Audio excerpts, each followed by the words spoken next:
The wind is blowing. When I was a bluegrass boy, we used to play the Grand Ole Opry every Saturday night and then jump in the old bus called the Bluegrass Breakdown and head up the highway to Bean Blossom, Indiana, home of the Brown County Jamboree. We'd ride all night, and I remember the morning that the Bluegrass Breakdown lived up to its name. We were stranded on the highway near Horse Caves, Kentucky. I was standing outside the bus because I'd been driving, and here comes Bill Monroe, walks up to me that beautiful morning, sun rising over the mountains to the east, and he says, "Pete Roans, listen good to this and don't you ever forget it." And he sang me the opening lines of the song. I joined him and helped him write the rest of it. It's called The Walls of Time.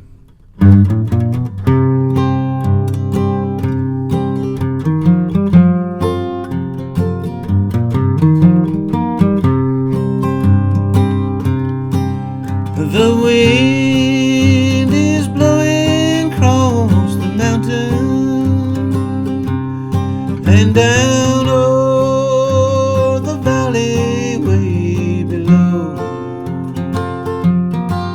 It sweeps the grave of my darling.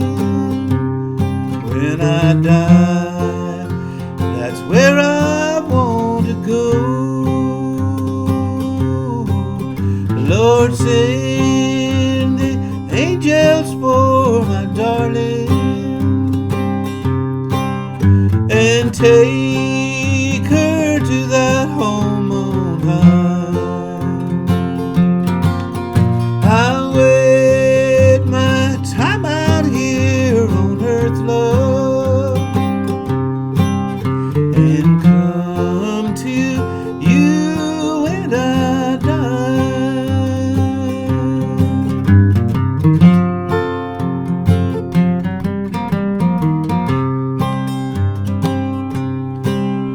Our names are carved up on the tombstone. I promised you before you died. Our love will bloom forever, darling, when we rest side by side. Lord, send the angels for my darling and take her to that home on high. I'll wait my time out here on earth, love, and come to you when I die.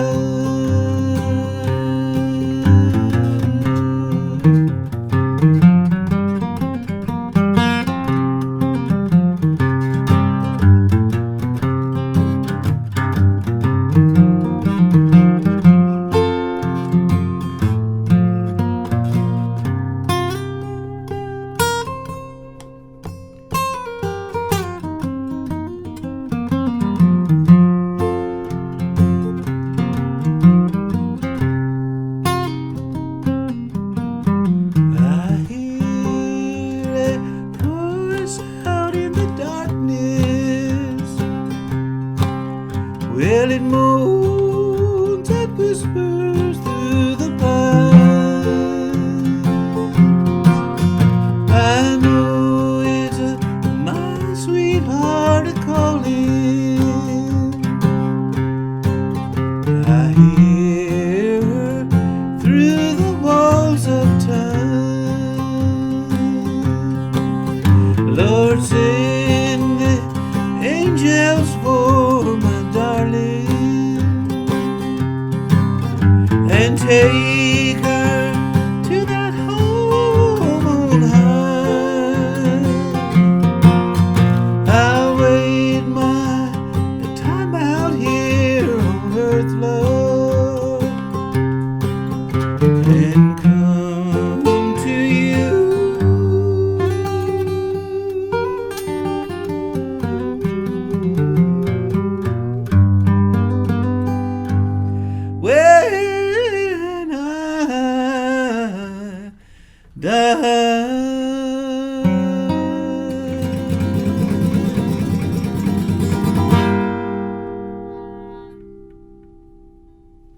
remember your first night at the Grand Ole Opry? Who you guys played with? It was always pretty much the same people. Ernest Tubb, Mm-hmm.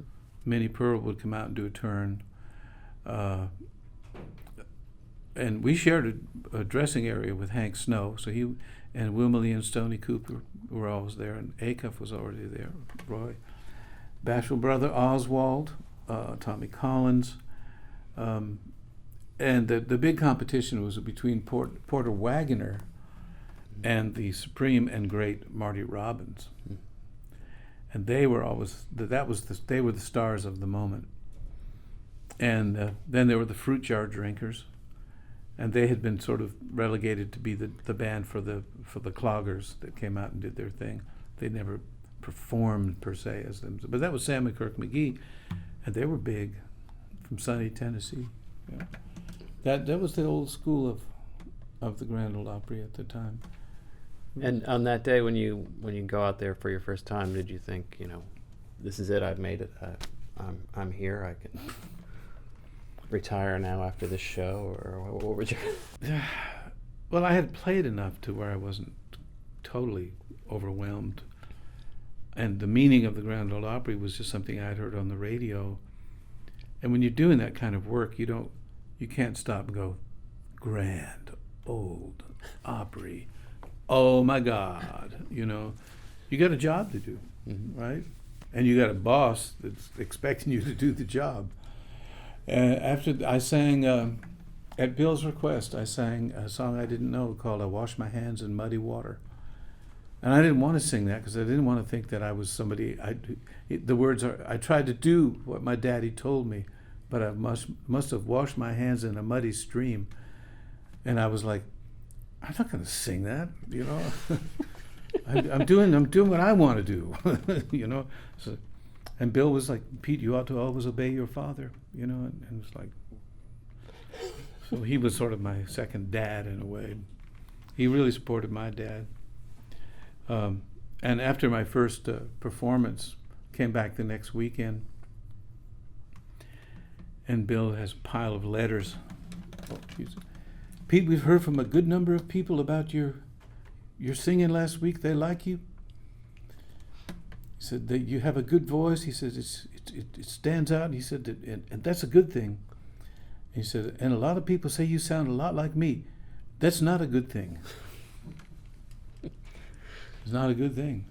He was forever, even on the bandstand, yelling at me if he heard me go into trying to do a John Duffy thing or a Bill Monroe thing. He wouldn't let it go. He'd be right behind me, chopping that mandolin, going, sing it like Pete Rowan. Sing it like Pete Rowan. Tell him it's Pete Rowan singing it. Forcing me. So you were carving out your own identity because of him, but also he was saying, don't stray too far. Well, he was saying, I don't know what he was saying, really, but he was a contradictory person. But, every music starts as an imitation of something. Mm-hmm. And I think that he saw that I could get a little too close to his area, really, and it wasn't good for the music, and certainly wasn't something he wanted me to have become a habit. You're singing duets with a guy, you're trying to match his voice. He didn't want that. He actually wanted you to fight him, be contrary to him. That's why he loved Mac Wiseman. Mac didn't have any kind of a sharp nasal tone. He had like a sweet sound. I think Carter Stanley was one of his greatest. You had to maintain your individuality while complimenting him. Mm-hmm. That's one of the things that was interesting. Is that something you do as a band leader? You give that same advice to the people that you are in your band? If you need it. I'll tell you who's in my band right now. Bluegrass band is tremendous veteran Keith Little on the 5-string banjo. And he's found his voice. Mm-hmm. It complements the sounds that I like. We have a young guy, another singer in the band now, Chris Henry from Nashville. He's playing mandolin, and Chris Henry's one of the few people to take the Frank Wakefield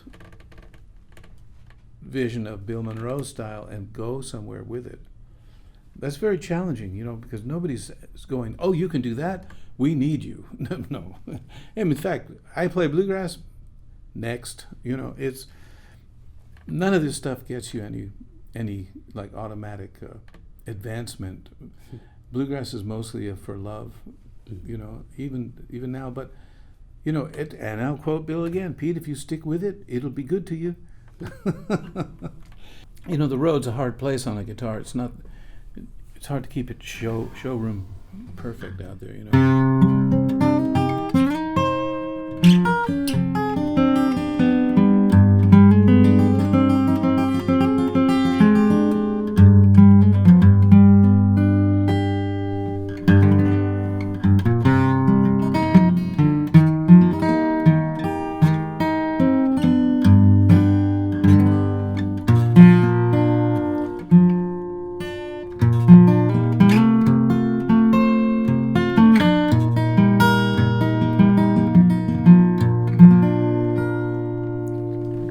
When we were walking through the acoustic guitar offices, I noticed you were just plucking some of the strings on various guitars we have up on the wall.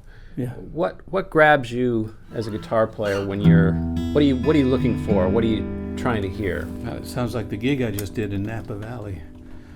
A light finish, no, clarity in front and depth behind. Mm-hmm. That's actually what I listen for. Initially, does it pop out a little bit? Mm-hmm. And then what follows? What are the overtones that Mm-hmm. follow? Yeah, to me, a really good guitar has to have like a lot of presence on the front of the note, Mm-hmm. and the roundness, the kind of depth of the thing, just kind of somewhere in there, following it up.